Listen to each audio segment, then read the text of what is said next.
Imagine finding yourself in a home for sale and realising the hard way that it used to belong to a serial killer. My name's Adrian and welcome back to Coffeehouse Crime. Now this story, it really goes to show that you don't know what happens behind closed doors.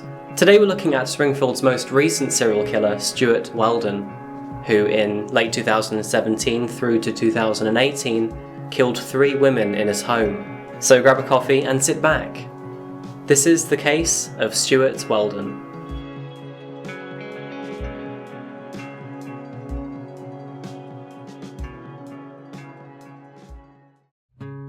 Our story starts in Springfield, Massachusetts. In January 2020, a young couple were looking for a cozy place to move into. They were a stay-at-home couple, mostly into their gaming and looking after their cats. For this reason, they needed a comfortable place to sprawl, somewhere where they wouldn't have to travel too far to commute into work. They'd been looking for just over a month, and they were starting to know the area well and what prices to expect. And that is when they happened to come across 1333 Page Boulevard. For its price, the house had a decent size. It wasn't very old, and it was nicely below market average compared to the other houses in the area. So what gives? Why is it so cheap? The couple factored in that it was by a busy road and looked fairly dated, but it did have potential. So they scheduled in to visit the property the next day. Fast forward and it is now 6 p.m. the next day. It was dark outside and the couple were in the property with the estate agent checking it out. It was bigger than they imagined and it definitely had a quaint charm to itself. The place had an off smell, but they shrugged it off, even joking at one point that the house had haunted vibes to it. This is where things get pretty creepy though. The couple along with the estate agent went downstairs into the basement.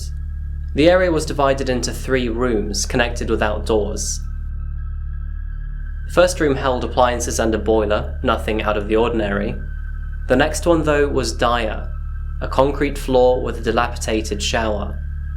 Unknown marks on the floors and walls. The final room was empty and bare, and the first thing they noticed when they got into this room was a lot of residual adhesive over the walls and ceiling. And it had something stuck to it.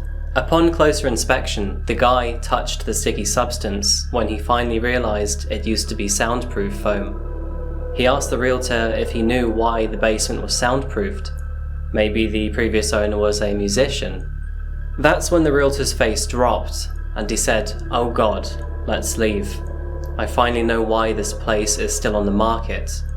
He ushered the 2 outside immediately, before explaining to them. It turns out that this house has a history. The previous owner wasn't a musician, and the soundproof foam was to mask out the sounds of his victims screaming while he raped, beat, and tortured them to death. For the previous occupant was Stewart Weldon, a very recent serial killer in the area, and the basement was where he held 3 of his victims captive, all 3 of them losing their lives there over a sustained period of time. So who is Stewart Weldon? To answer that question, we're going to have to go back about 2 years. The date was May the 27th, 2018. It was a Sunday and police were operating routine traffic checks in the city. Checks are conducted to improve road safety in the area, and these checks include vehicle scans for orderly driving and also for broken car components. It was late in the evening and police were on duty in Catherine Street. That is when they noticed a black Nissan Altima with a broken tail light. The small violation was exactly what police were looking for, so they followed the vehicle. After a couple minutes, police flashed their lights to pull the driver over. And as the driver stopped and police got out the car, the driver put his foot on the pedal and sped away. This started a high-speed chase throughout part of the city, and police, they were quick to get back on the man's tail. While approaching his vehicle before he pulled away, the police officer described the man as a lighter black male, with a female in the passenger's seat. The black Nissan belonged to its driver, and that driver, so eager to get away from police, was a 40-year-old man called Stewart Weldon. He was a local to the area, living in Springfield since he was a teenager. He also wasn't unknown to law enforcement, being charged for multiple crimes before. Police chased Stewart for several minutes, and in that time had violated several traffic laws. It was clear that he was running away from something more than just a broken taillight. They finally intercepted him on Westford Avenue, hairpinning the front of his vehicle and therefore immobilizing him. Stewart fled from his car, but officers were quick to stop him, one officer grabbing him and throwing him to the ground. With his legs and head thrashing, he pointed his finger back to the car, screaming, "She has a gun, and there's a body in the trunk." The officers detained Stewart with handcuffs, and when they got to the car, they realised there was a really good reason why he was running. You see, Stewart's passenger, she didn't have a gun at all, and there was no body in the trunk. She wasn't even there by choice, actually. After being searched by police officers, she was cleared from being any danger to the public, and that's when it was pretty obvious that she needed medical attention as soon as possible. She cried out loud and thanked police for saving her life, claiming that Stewart had been holding her captive at his home for over a month and would not let her go. She was routinely sexually assaulted. She described how he often beat her with a hammer or any other object that he could find. She had suffered multiple stab wounds to the abdomen, a fractured jaw, large scrapes across her body, bruises, a leg infection, and marks from being hit with a blunt object. Officers recovered a large knife in his hoodie and a second in his back pocket. He was then arrested and taken into custody, later charged for torture, sexual assault and kidnap of his female passenger. But the story doesn't stop there. Following the allegations from Stewart's victim, police were keen to search his home. And at around the same time, Stewart's mother, who formerly owned the property, reported a foul smell coming from the home. This alerted officers and led them to 1333 Page Boulevard. We begin, unfortunately, with a very disturbing story from Massachusetts. It's a kidnapping case that threatens to get so much worse after 3 bodies were found in a Massachusetts home. Police searched the property in Springfield throughout the night. They say that this is the last known address of Stewart Weldon. When officers arrived, they too smelled the foul odour coming from inside. And between the night of May the 30th, 2018 and the following day, police officers would find 3 bodies in the home. The first in the garage, the second in the shed, and the third in the basement. 2 of the victims were found with their hands and feet bound with electrical cords and other cables. Officers also found sticks wrapped with wire, which were believed to have been used to beat them. Police later identified the bodies of the 3 victims to belong to Kayla Escalante from Ludlow, and 2 to be local Springfield residents, Ernestine and America Canales Lyden. Autopsy reports discovered that they were not victims of stabbings or bullet wounds, but instead were severely beaten to death in the property. Family members of America Canales Lyden reported her missing on December the 1st, 2017. She was a mother of 2 who loved to read and had an interest in urban fiction and mystery.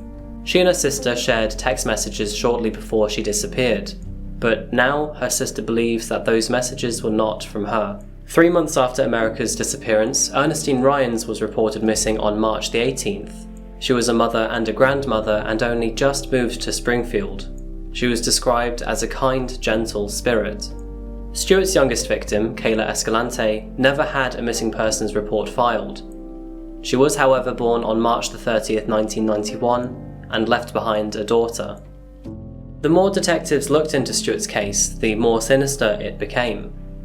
You see, this story isn't about how the system failed Stewart. Quite the opposite, in fact. It's about how the system failed keeping others safe from him. Investigations into Stewart's past uncovered 7 other victims to him, all of which are still alive to this day. All 7, though, accused him on a variety of different offences, including assault and rape. His long list of crimes started in 1997, when Stewart Weldon was charged with kidnap, sexual assault, and unlawful possession of a weapon. In 2002 and 2003, he was also arrested twice for resisting arrest and disorderly conduct.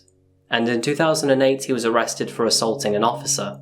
His record continued in 2010 when his charges included breaking and entering, assault with a dangerous weapon, assault to an officer, and threat of murder, all of which resulted in an 18-month jail sentence. He again assaulted a police officer in 2015, and again in 2017. Seriously, what is it with this guy? In February 2018, Stewart was supposed to be wearing an ankle monitor, as per the court's ruling over a previous charge. However, when he cut off his ankle monitor, police attempted to check up on him, but he was gone, missing ever since. To put it bluntly, the past 2 decades of his history were horrifically riddled with glaring warning signs of his capability to impose harm to others. And despite this, law enforcement were too inattentive to react to his impending threat. And unfortunately, for 3 of his victims, it cost them their lives. Since Stewart Weldon's arrest on May 27, 2018, he has now been indicted with 52 charges of varying offences and stands on bail of $2 million. Among those 52 are 3 charges for murder of the first degree. Just being found guilty of one of those charges would result in life in prison without the possibility of parole. And although he hasn't formally been trialed yet, it's pretty obvious what the verdict will be. I mean, it's pretty clear-cut. Despite this though, he has recently pleaded not guilty. Stewart Weldon currently remains behind bars until his trial, which has been delayed multiple times due to COVID.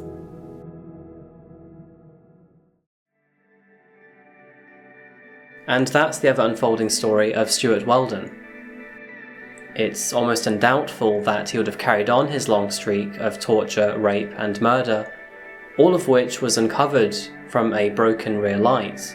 What would have happened to his most recent victim if Stewart hadn't been pulled over that evening by police? A neighbour actually reported just after Stewart's arrest that he was showing an uncomfortable amount of attention to his 21-year-old daughter. Just a month prior, Stewart had stalked her home one night after she finished her job at a Dunkin' Donuts nearby.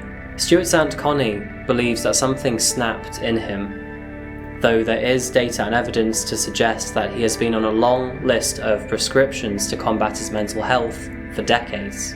Whatever it is though, there is no excuse. I hope he stays behind bars for life. And next time I'm looking for a house, I think I'll be checking up on its history before I step in its front door. Thank you so much for watching my video today. I hope you enjoyed the case. If you did, please remember to subscribe to Coffeehouse Crime. I do cases here weekly for both crimes and unsolved mysteries. What do you think about Stewart Weldon's case? And what do you think about other evidence that may come out after his trial is finished? Do you think there may be more victims? Let me know in the comments below and I'll get back to you. Thank you once again for watching folks, and I'll see you in the next video. Until then, take care of each other. Goodbye.